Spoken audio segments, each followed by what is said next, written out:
Hello and welcome to Startup Street. I'm Shruti Mishra and with me are Arundhati Ramanan and Ritu Singh. These are the top headlines from the startup space. Online marketplace Snapdeal defers its plans to launch an initial public offering, withdraws papers filed with SEBI for a 1,200 crore rupee IPO, citing prevailing market conditions. BharatPe files arbitration for clawback of Ashneer Grover's restricted shareholding and founder title. Sources tell CNBC-TV18 BharatPe initiates arbitration proceedings after Ashneer Grover did not comply with shareholders' agreement. Grover holds roughly 8.43% stake in BharatPe, of which 1.4% was not vested as on the date of his resignation. EdTech startup Uolo raises $22.5 million in Series A funding round led by Myntra Capital. The round saw participation from existing investors Blume Ventures and new Dubai-based fund Morphosis Venture Capital. Paytm shares rally as the company's board will meet next week to consider a buyback. The proposed move comes after the stock declines to a fourth of its IPO price, sparking a debate. U.S. monopoly regulator challenges Microsoft's proposed $69 billion acquisition of video game publisher Activision Blizzard in court. Claims the acquisition can harm competition in the gaming industry. This is a major attempt by the Biden administration to curtail the power of big tech. Those are the headlines we are tracking for you this evening. Homegrown venture fund Blume Ventures has announced the closing of its Fund 4 at over $250 million, bringing the firm's assets under management to over $600 million. Blume focuses on early-stage, innovative technology-led startups and backs entrepreneurs either building to solve large, impactful Indian problems or taking the best of Indian innovation to global markets. To talk to us about plans with Fund 4 and the road ahead at Blume Ventures, joining us now is its partner, Ashish Fafadia, and my colleague Ritu. Ashish, welcome to Startup Street. This is your biggest fund. What is the kind of impact you hope to create? How many startups are you looking to invest in? And what will the ticket sizes be? Also, how much of this will be deployed in your existing portfolios? Are you looking to support companies in their growth stage as well? Thank you. Appreciate for having me over. Thank you very much. So the questions that you asked about the approach. So yes, this is our largest fund, and the intent is to continue investing with the approach of early stage investments, which are pre-Series A and seed investments.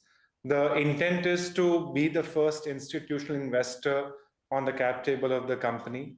And the check sizes will continue to be in the range of about $1 million to $3 million. Given the size of the fund, we have also created the ability for ourselves to be able to come onto certain cap tables and work with very high quality founders in case there is a slightly higher requirement of potential investment as well. And the idea here continues to be focused on fresh early stage businesses, which means that we are definitely not meaning to use this corpus for our existing portfolio. Those are some things that we do by virtue of our opportunity funds. This is meant to be our core strategy. And the idea is to go deeper into the ecosystem with 30 to 35 fresh investments over the next 2.5 to 3 years. All right. Okay. Ashish, there is an overall gloom around fundraising and liquidity globally. But this year, we've seen VCs raise a lot of money. There is a lot of dry powder sitting on the sidelines. We're seeing early stage companies raising large rounds versus companies in growth stages. As profitability has become one of the key deciding factors for startups. But how do you see this playing out? There is a fair bit of interest when it comes to the VC space. And you're right, we are talking about a fairly strong undercurrent where people are focusing around businesses which can be built more efficiently and talks around profitability. Having said that, we're also in the midst of an environment where if there is a real merit in a business and the business model is looking to be clear, there is definitely a lot of scope and interest coming on. So while we're in the midst of a fairly talks around winter, etc., we continue to see a fair bit of momentum. And all through the last 12 months that we have been fundraising, the intent of people looking at the space was to understand India more and look at this as the sector and space over the next 10 to 25 years. And that has resulted into a fair bit of allocation towards India. Not only the overall allocation towards India funds, but then a carve out in global funds towards India pools as well. Ashish, this is Ritu. You referred to some of that funding winter. What we're seeing is an ongoing round of layoffs, restructuring, or worse, some even shuttering businesses. How have the companies in your own portfolio performed? Are some of them very severely impacted? And also, if you could tell us, while some of them are not able to access equity in the market, are they resorting to raising debt for the time being? So, Ritu, it's a very relevant question. We recently concluded an overall analysis of assessment of risk in our portfolio given the current climate. And we have gone through 95% plus of our mark to market across all the funds. And the results were that the companies are in a reasonably good shape. What we are seeing as layoffs, etc., is the endeavor of these companies, whether in the portfolio or outside, to move towards a more efficient growth. There was a very high degree of momentum, and I don't think we can shy away from the fact that enough and more companies that raised money over the last year in 2021 did go around buying growth. That whole tendency of buying growth is something that had to be really stopped. And that is where we are seeing a fair bit of consolidation, where companies are trying to prioritize on the core areas of business and focus on growth. And here, the motivations of the board and the founders are pretty clear. The mandate is that rather than buying growth and clocking 100% or 80%, it's okay to be sustainably growing in the range of about 40 to 50%, because the base effect in many companies in the Indian ecosystem, we have 100 plus unicorns in the country. And at that scale, it is perfectly fine to be tapering down, but one needs to be burning much lesser and have a path to profitability. Because at the end of the day, the test of the company is going to be public. And that's what we are working with our founders as well. The team has expanded, and we are focusing on making sure that there is bandwidth and energy towards the growth portfolio in the firm, to see a few companies go out there and list and test the capital markets on the bourses, because that's the ultimate test, and that's what you want to be able to scale. Okay, so that is my next question. We run out of time. So very quickly, Ashish, are some of your exits getting delayed because of the current environment? Have you had to reconsider your exit strategy? If not, how many exits are you eyeing in the next 6 to 12 months?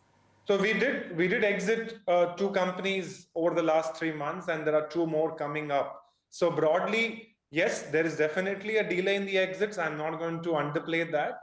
But overall, things are on track with that marginal quarter or 2 of delay. All right, Ashish, we've completely run out of time, but many thanks for joining us on the show, and wish you the very best with your Fund 4. Thank you. Thanks, Ritu. And speaking of investments, let's see how the startup space fared in terms of new deals this week. 15 deals took place, valued at over $93 million. Some notable deals include D2C beauty brand Rene Cosmetics backed $25 million from Evolvescence India, Edelweiss Private Equity, and others. Now, parking solutions provider Park Plus raised $16 million from Epic Capital, Matrix Partners India, and Sequoia Capital India. Unicus got $12.5 million from Nexus Venture Partners and others. That's not all. Fashion platform Virgio raised $10 million from Process Ventures, and EdTech startup Virohan got $7 million from Blume Ventures, Rianta Capital, and others. Overall, the startup world has seen 1,092 deals this year so far, valued at over $23.3 billion. All right, more than 1,000 deals this year already, Arundhati. But on that note, we're going to head into a short break. But stay with us, because up next is a special report on FMCG major HUL and its latest acquisition of a D2C brand. We'll tell you about that and more when we return.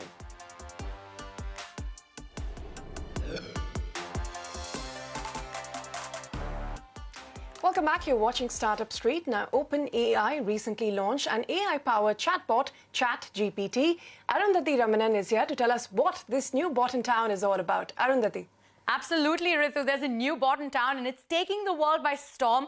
ChatGPT was launched by OpenAI on the 30th of November, and in 10 days, the company has said that the chatbot has garnered over 1 million users. It took Netflix 41 months to achieve this, while Facebook took 10 months and Instagram 2.5 months. So who owns OpenAI? The artificial intelligence company was founded in 2015 by Sam Altman and Elon Musk and attracted funding from several others, including Peter Thiel. However, Musk left OpenAI's board way back in 2018. In fact, Microsoft invested $1 billion in the company back in 2019, and reports suggest that it may invest even more in OpenAI in the future. Now, the chatbot is currently in its research period and is free during this phase. However, the company's CEO has said that it will be monetized in the future.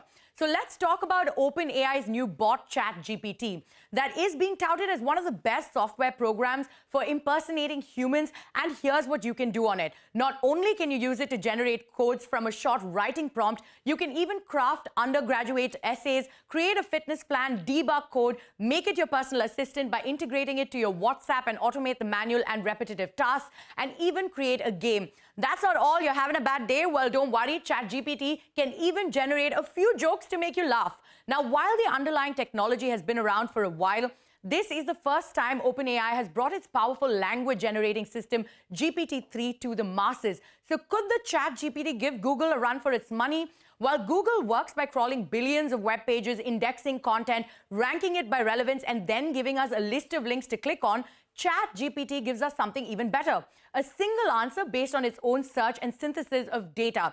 ChatGPT has been trained on millions of websites to glean not only the skill of holding a human-like conversation, but information itself. But here's the caveat: it only has information posted online before 2021. So for anything that may be an ongoing issue or live updates cannot be gained from ChatGPT. But this throws up the question of accuracy. ChatGPT does not reveal its sources, so this points to one of its biggest weaknesses. On some occasions, its answers are simply wrong. How inaccurate is it? Some reports suggest that mistakes on the bot are between 2 to 5%. In fact, Stack Overflow, a website where users can find answers to programming questions, banned ChatGPT-produced posts as its human moderators could not deal with the volume of believable but wrong replies. So that's how this basically works. It's back to you, Shruti.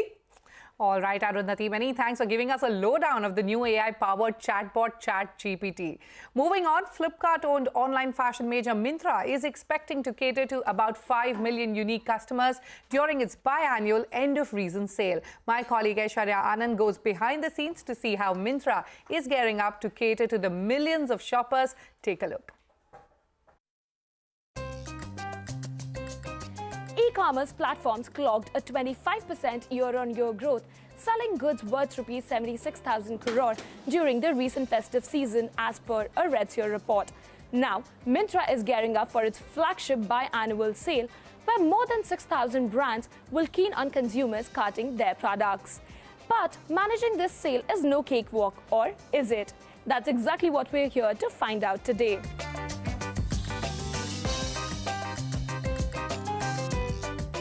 At Myntra's fulfillment center in Gurugram to see how the fashion giant is prepping to service the shoppers in the upcoming season.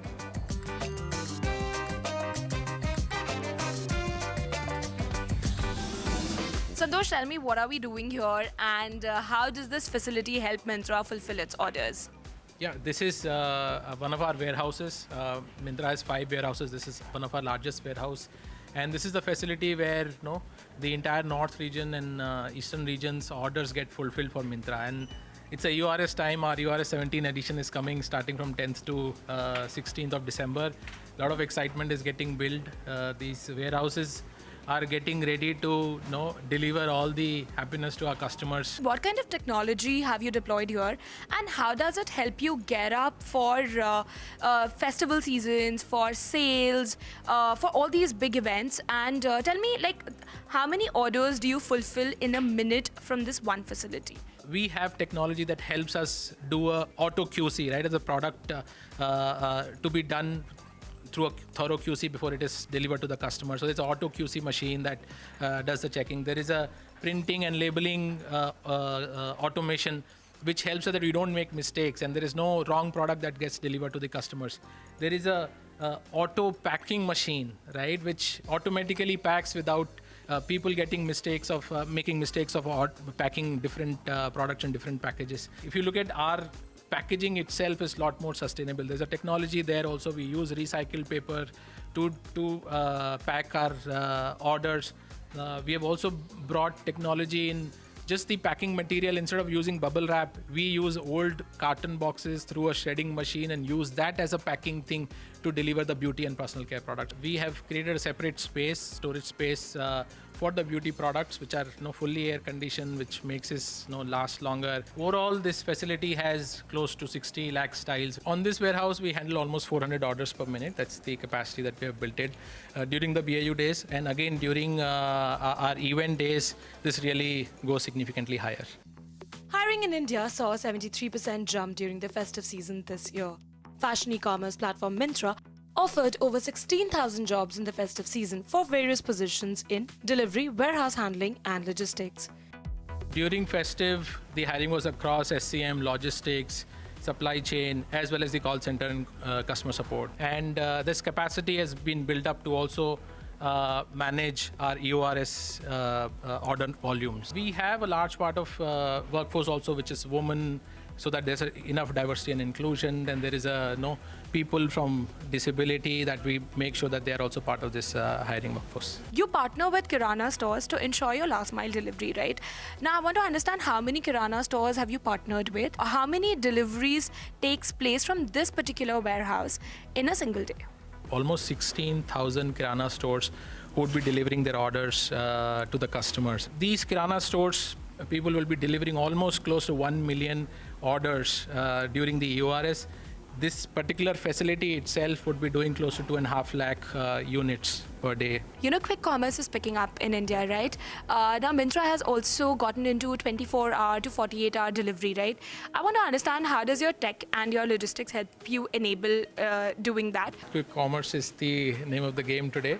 And Myntra understand that for a very good customer experience, delivering faster is very, very important. There's a lot of automation and efficiency that goes behind the scene, right? I mean, this FC itself, where we are standing, is a big part of it. How fast they can process the order as soon as the customer orders it, how fast they can pack it, they can get it processed for the outward delivery.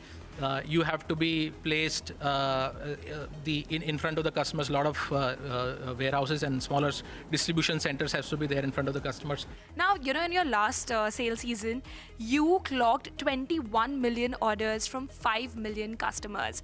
So I want to understand from you, what is your projection for this sales season, and which segments do you see driving the growth for you? If you look at the kind of categories that we look at, right, I think sports has been a very important category for us. Beauty and personal care is a very important category for us. We have close to 1,400 brands. We have launched Skin Analyzer as a technology which helps people to understand and know their beauty products, how does it look on a different type of skin.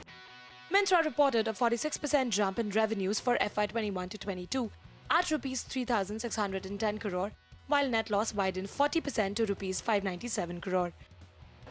India might surpass the US as the country with the second largest online shopper base, according to a report by Flipkart and Bain & Company. Close to 40 to 50 million online shoppers were added in 2021. Of these, over 60% came from Tier 3 cities and beyond.